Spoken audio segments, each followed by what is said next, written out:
And like I was always so excited to show all my friends my trophies, right? The same thing with you, right? Like if you have any kind of significant like medals or you win a race or something, genuinely interested in other people, you can do something that's absolutely amazing. It doesn't matter who you're talking to. You can make them want to spend hours and hours and hours with you. This chair architect or this chair designer, whatever, he walks into, Adamson. What he does is so powerful. He asks it, because this is obviously something that Eastman is very, very passionate about. He's literally spent his entire life so that his mother wouldn't have to work and she could get out of poverty and live her own life and be happy, which was like so cool and so genuine and so just such an amazing drive for him. And obviously something he was ridiculously passionate about, and it literally determined the entire outcome of his life, which is insane. And so Mr. Adamson drew him out further questions and listened contently. He was extremely interested and completely absorbed in the story that he was interested in, the story that Mr. Eastman told him. And he just kept asking questions and learning and looking at some of the dry photographic plates that he related to. And he told, how he had worked in an office all day, working with nap every once in a while, just so that he could get enough chemicals to make everything work, so that some days he would literally work and sleep in the same clothes for 72-hour stretches at the time, just so we could sort of develop the first film, which is just ridiculously amazing, right? Because he was so driven, and he was going to freaking make this happen and have the financial success that he wanted. Now, James Adamson, he'd been ushered into Mr. Eastman's office for 10, maybe 15 minutes, and he'd been warned that he better not take more than 5 minutes. But an hour had passed, and then 2 hours passed, and they were still talking, because they were forming a relationship. They were forming bonds. They were sharing stories. Like, people create friendships by sharing stories with one another. And that's really like exactly, what happens here is this guy just expresses a genuine interest, a real care about his life. And he learns everything about his origin story, which is the most powerful story that you can learn from somebody to create a lifelong relationship with them. And as soon as that happens, like everything changes, because he's interested in him and he's given so much value to him.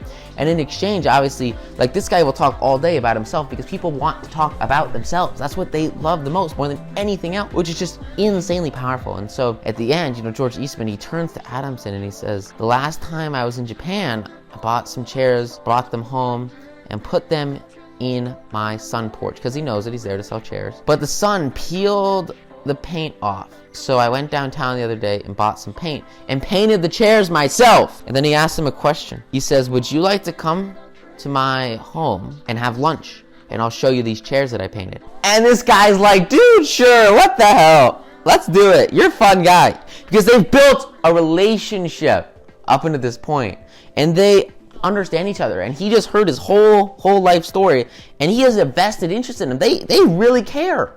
And so they come together and they have lunch. And then after lunch, Mr. Eastman, he goes over and he shows him these chairs that he bought from Japan. They weren't worth more than, maybe a few dollars. But because George Eastman, who is now, a multi-millionaire, had actually painted them himself, he was proud of them, right? It was his work. It was what he did. And he was really proud of it. And so this guy understands that. And he says, "Wow, you know what? These are some freaking sick chairs, man. Nice job."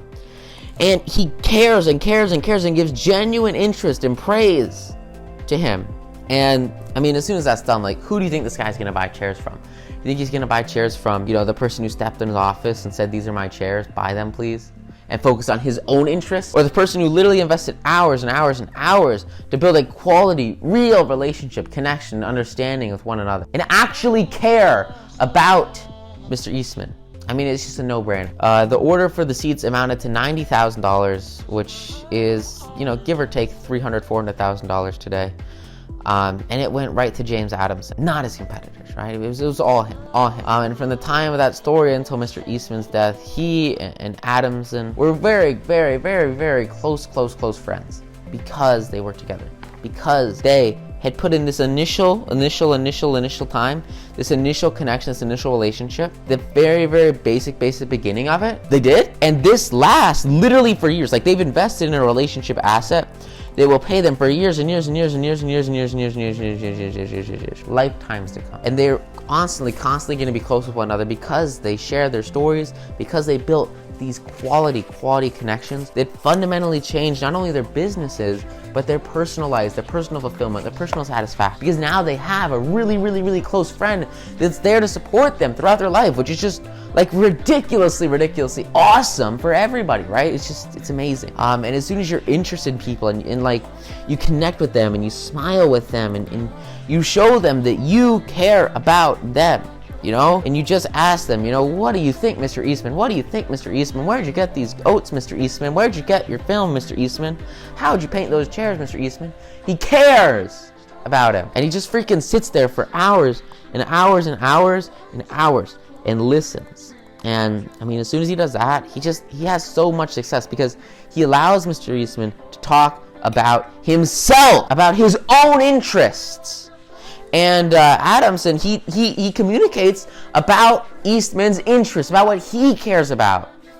And he makes him feel just insanely important. And then there's this one final story that I think is just so powerful. And you guys have got to get a copy of this book and read it because, like, I don't know if you guys can see all these amazing underlines, but, like, I'm, like, just like, scribbling all over this book because it's absolutely insane.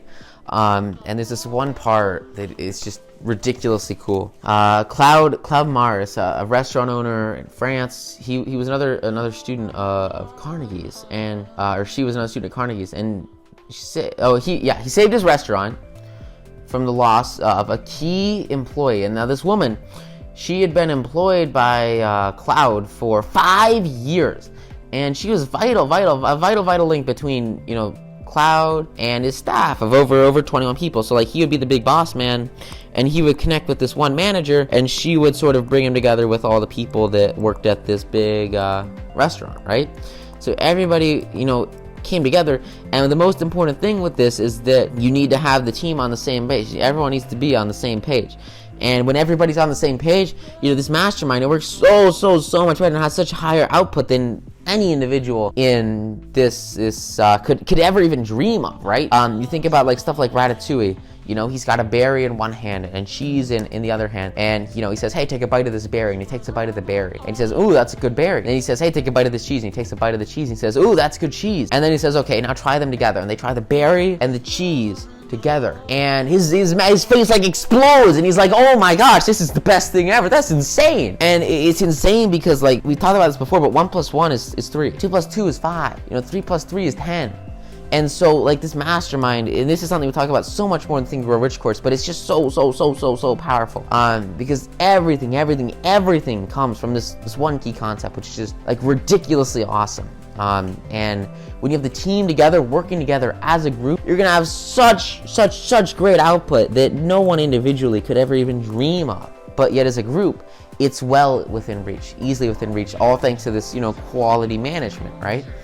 And so, you know, the owner, he was shocked to receive a resignation letter from this manager lady, and he was like, oh my gosh, what's going on? And he was surprised because, and he was also kind of disappointed. He was under the impression that, you know, he had been fair to her and receptive to her needs, in as much as she was a friend. He was a friend to her, like they were friends, they were employees, and he realizes that he probably took this lady too much for granted, and maybe was even more demanding of her than other employees, because while she stood out from the rest and was seen as a manager, she was getting paid the same as everybody else, you know, and she had the same compensation as everybody else, even though she was delivering ridiculously greater amounts of value to the marketplace. This is, I mean, besides the negative environment and the bad management and the desire to like have financial freedom in my life, this is one of the big reasons, well, not a big reason, but like one of the reasons why like I left Subway, right? You know, I would work open to close completely alone, while other stores would need like 2 or 3 people to do the exact same work that I was doing. And so like I was doing the output of 2 or 3 people, and yet I was getting paid like minimum wage or just a little bit over minimum wage. And like my the value I was delivering was increasing. I mean, as much as I tried, I didn't get like a whole lot of tips at Subway. I mean, people at Subway, it's just, you know, it's tough. And so I don't know, when I worked with women, I got a lot more tips, which was kind of cool. But I'm not a woman, so I don't know. It was a long time ago, so I bet if I applied some of these principles, I could have got a lot more tips by being like really deeply connected with other people. That probably would have helped. But it brings to this idea, this question of like where value comes from. And it's interesting because like, and we'll get back to the story in just a minute, then we'll finish it up. But like the feeling that you get when you share that value with other people. I remember, long after I had left and I was, trading stocks full time and going super, super hardcore into financial markets. I had a business meeting and we went to this bank and we were getting all these accounts set up for Moneras and the companies. And, I had lunch at a Subway, and I don't go there too much anymore. Once you work there, you kind of learn, some things. But I went. It was good. I was having some fun lunch, and these two ladies that were there. They were so kind, so outgoing, and I left like a nice tip. And what's cool is I don't remember the sandwich. I don't remember the food. And honestly, I was just kind of sitting in there for the first 5 minutes for the free Wi-Fi. But I got that sandwich, and I decided that I was gonna go and get food solely for the reason that I wanted to give these two people a tip, because I could tell, I'd worked at Subway for a long time. Like they had put in the effort, the energy, and they were really, really, really, really, really trying to get stuff done. Because my meeting just ended, and I could hear, throughout the whole thing, these guys were. These two ladies, they were just doing an amazing job, really caring about the client, right? Which is just insanely cool. And so I just impulse get a sandwich and leave them this huge tip, because I remember when anybody ever did that at Subway, it made me feel so important, because so few people did. And $10-20, it's not like the world's gonna end, but to these guys, nobody does that. At least, when I was working there for a year, I might have gotten a $20 tip once when it was Christmas, which was really nice. But these guys, they were ecstatic. They were so excited and so happy. And the joy that you can, purchase with just this incremental gift to somebody is so huge. And it really translates, not just into day-to-day charity, but just legitimate charity and giving and kindness, and because everything comes back, right? It all comes back. And the charity that you share with others will return to you tenfold. And this is just a huge concept. And I'm not going to dwell on it too much, because I talk about it more in the 9 to Noon membership area. But there's this one book, Changed My Life, called Money Matched the Game by Tony Robbins, and it's all about this concept of charity. It's just insane. It's just a game-changing way to live, and it creates so much more life fulfillment and happiness and development and growth. Just really powerful. So highly recommend. Just go out there and do things with others and be with others. And Money Matches the Game, really good book. I'll leave the review below. It's insane. So, with that said, this guy, he comes back, and he, of course, could not accept this resignation without some sort of explanation. And so, he takes this lady into, takes her aside, and she says, "You are the most important. Please explain your resignation. I can't accept it. You mean a great deal to me. You're very important to this company. And in fact, you are as important to the success of this restaurant as I am." And then what he did is he repeated this phrase in front of everybody. He boosted her public face in front of everyone and in front of everybody. He keeps saying over and over, "You are as important to the success of the restaurant as I am." And he invited her to come to his home and reiterated his confidence in her with his family present. He told everyone around him and his whole family and his whole staff, he told everybody that she was awesome, that she was vital to the success of the company, and that she was the most important person at the restaurant in his eyes, right? Or she was really important. And he gave her a feeling of significance, a huge feeling of significance, which is just ridiculously cool. And as he gives out more and more significance to her in front of everybody, it makes her feel so special, so important, and so valued that it's a no-brainer for her to say, "Yeah, you know what? Maybe I should stay here. Maybe I do feel special here." And she withdrew her resignation, and today, he can rely on her as never before. Frequently reinforces this by expressing his appreciation for what she does publicly and showing her how important she is to him, to the restaurant, and always just pointing out all the amazing things that she does. And she talks to people about themselves. One of the shrewdest men in the empire will listen for hours if you just talk to others about themselves. Said Disraeli, who was just a mean guy. And so if you really want to connect with somebody, just talk about them to them and praise them and say, wow, great job, you're amazing, awesome work. Just huge stuff. Just a really great style of management and a way to make other people feel important and to do it sincerely.